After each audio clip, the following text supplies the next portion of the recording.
आज हम एक साइकोलॉजिकल थ्रिलर मूवी देखेंगे जिसका नाम है वॉचर। मूवी 2022 में रिलीज हुई थी। तो चलिए हम स्टार्ट करते हैं हमारी मूवी। सीन शुरू होता है जहां एक कपल अपनी शादी के बाद एक नई सिटी में रिलोकेट होते हैं। जूलिया अपने हस्बैंड फ्रांसिस के शहर बुकारेस्ट में रहने उसके साथ आई है। जूलिया अमेरिकन थी, उसे यहाँ की लैंग्वेज भी नहीं समझ आती थी।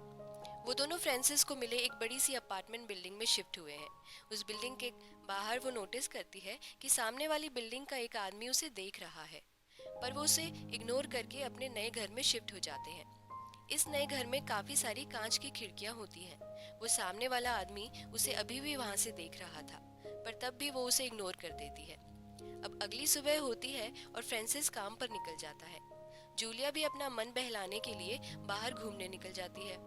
थोड़ा घूम फिर कर जब वो वापस अपने घर पर आती है तो उसके घर का दरवाज़ा खुला हुआ था। अब इस सिचुएशन में तो डरना नॉर्मल है। तभी उसके घर में से उस बिल्डिंग की ओनर निकल कर आती है, जो इलेक्ट्रिशियन से घर में रिपेयरिंग करवा रही थी। अब उन्हें यहाँ रहते हुए कुछ दिन हो चुके थे। एक दिन जूलिया यूं ही अपनी खिड़की पर आकर देखने लगती है तो सामने वाला आदमी उसे अभी भी देख रहा था। अब उसे ये बात थोड़ी अजीब लगती है, क्योंकि उसने जब भी देखा वो आदमी उसे ही देखता रहता था। अब उसका हस्बैंड भी घर आ जाता है। ये दोनों अब टहलने के लिए बिल्डिंग से नीचे आते हैं। तभी देखते हैं कि बाजू वाली बिल्डिंग के नीचे एक एम्बुलेंस खड़ी है। वो लोग वहां पहुंचकर पता करने की कोशिश करते हैं, पर किसी को कुछ नहीं पता होता।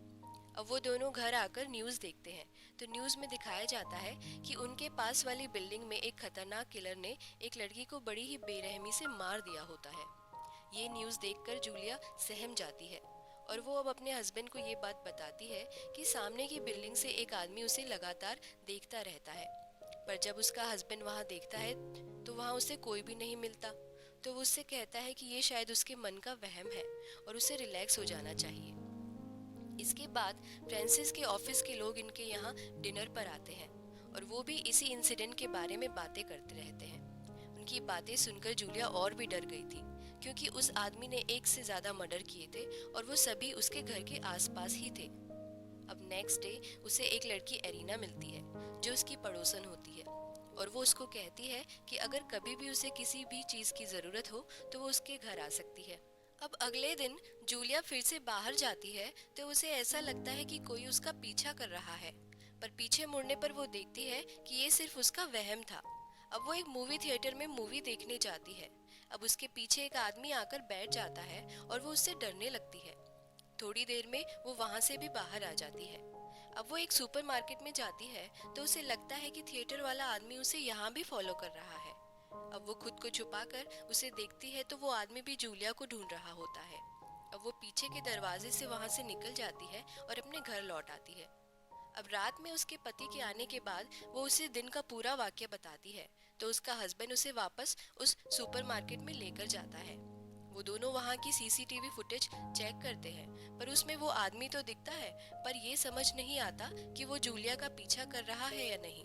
तो उसका हस्बैंड फिर से उसका वहम बताता है, पर फिर भी जूलिया उस आदमी की एक फोटो ले लेती है। अब अगली रात को जूलिया को उसके हस्बैंड का कॉल आता है और वो कहता है कि आज रात वो लेट आएगा, क्योंकि उसके ऑफिस में एक ज़रूरी मीटिंग आ गई थी। फ़ोन रखने के बाद जूलिया अपने ही घर में डरी डरी रह रही थी, क्योंकि उसे लग रहा था कि सामने वाला आदमी उसे अभी भी देख रहा होगा। वो वहाँ परेशान हो रही होती है, पर कुछ कर भी नहीं पा रही थी। तभी अचानक से दरवाजे की घंटी बजती है और जूलिया डरते डरते दरवाजा खोलती है तो सामने एक बुढ़ी आंटी अपनी लैंग्वेज में उससे कुछ कह रही थी, जो कि उसे कुछ भी समझ नहीं आ रहा था। तभी बाजू वाले घर से एरिना बाहर आती है और वो उसकी हेल्प कर देती है और वो जूलिया को अपने घर में आने को इनवाइट भी करती है। तो अब जूलिया को एक कंपनी मिल गई थी, इसलिए वो उसके घर में आ जाती है, जहाँ दोनों बैठकर ड्रिंक करने लगती हैं। एरिना उसे बताती है कि वो अपनी सेफ्टी के लिए गन अपने साथ रखती है। अब थोड़ी बातें करने के बाद जूलिया वापस अपने घर को आ जाती है। अब जब वो वापस उस खिड़की में देखती है तो वो आदमी अभी भी वहां खड़ा होकर उसे ही देखे जा रहा था। इस बार वो उसकी तरफ अपना हाथ हिलाती है तो वो भी बदले में उसे अपना हाथ हिलाता है। ये देखकर तो जूलिया के डर के मारे पसीने छूट जाते हैं। अब उसके हस्बैंड के आने के बाद वो फिर से उसे बताती है, पर इस बार भी वो उसे इग्नोर करने बोलता है, क्योंकि उसके हस्बैंड को वहाँ कोई नहीं दिखता। पर जूलिया के कहने पर वो वहाँ एक पुलिस वाले को बुला लेता है, पर पुलिस वाला भी उन्हें यही कहता है कि ये शायद आपका वहम ही है। अब जूलिया को अपने हस्बैंड पर गुस्सा आ रहा था क्योंकि वो उसकी बात ही नहीं समझ रहा था। अब नेक्स्ट डे उसे वो खिड़की वाला आदमी फिर से दिखाई देता है, तो वो इस बार उसका पीछा करने की सोचती है। वो उसके पीछे पीछे जाती है तो वो वहाँ देखती है कि एरिना भी वहाँ काम करती है और वो आदमी यहाँ सफाई का काम करता था। पर एरिना से उसके बारे में पूछने पर उसे कुछ पता नहीं चलता, तो वो अपने घर वापस आ जाती है। घर वापस आने के बाद अब उसे बुरे बुरे ख्याल आने लगते हैं, जैसे कि कोई उसे मारना चाहता हो। वो खुद के ही घर में सेफ नहीं फील कर रही थी। थोड़ी देर बाद में उसे एरिना के घर से कुछ अजीब सी आवाज़ें सुनाई देती हैं। कान लगाकर सुनने पर वो आवाज़ें और भी बढ़ जाती हैं। अब जब वो उसके गेट को ज़ोर ज़ोर से बजाती है तो बिल्डिंग की ओनर भी वहाँ आ जाती है और वो उसका दरवाज़ा खोल देती है। पर दरवाज़ा खोलने पर उसे कोई वहाँ नहीं मिलता, सिर्फ एक बिल्ली के अलावा।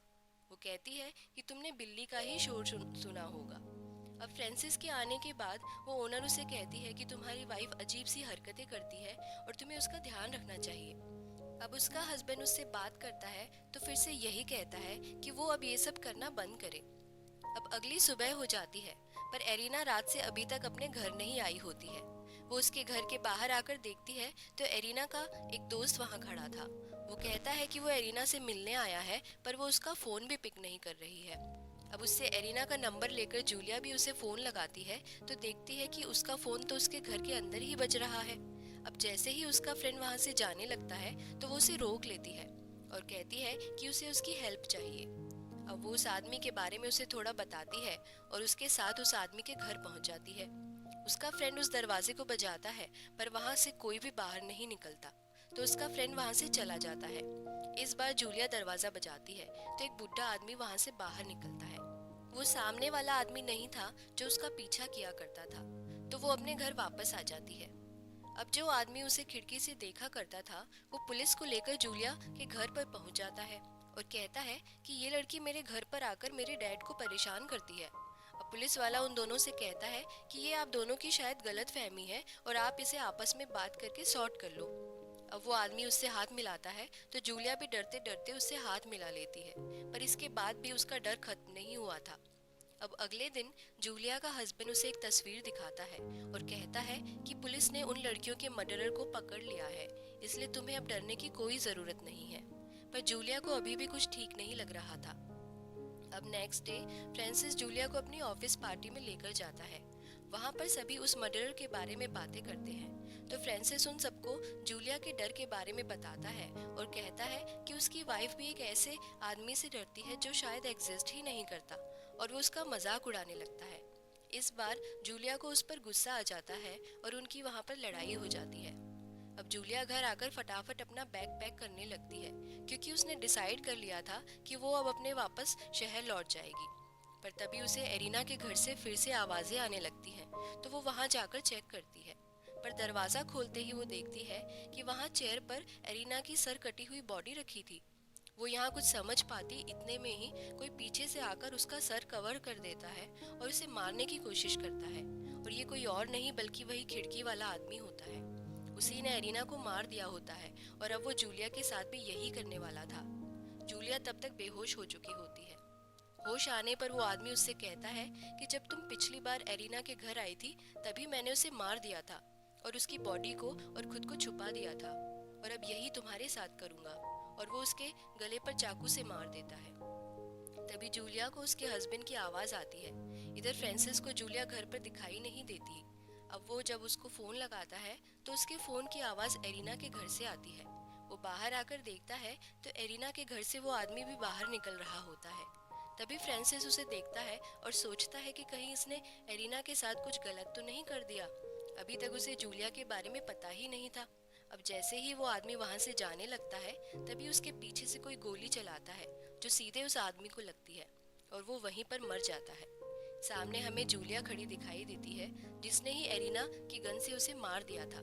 जूलिया ने उसके सामने मरने का नाटक किया था तो उस आदमी को लगा कि वो मर चुकी है और वो वहाँ से जाने लगा था, पर इस बार वो खुद मर चुका था। अब जूलिया इतनी बुरी हालत में उस घर से बाहर आ जाती है और अपने हस्बैंड को देखती है जो हमेशा उसके डर का मजाक बनाया करता था। जूलिया ने आखिर असली मर्डरर को मार दिया था, इसी ने बाकी सभी लड़कियों को भी मारा होता है और शायद ये कोई साइको किलर था। और इसी के साथ हमारी मूवी का दी एंड हो जाता है। तो दोस्तों, अगर आपको मूवी का एक्सप्लेनेशन पसंद आया हो तो please like and subscribe my channel.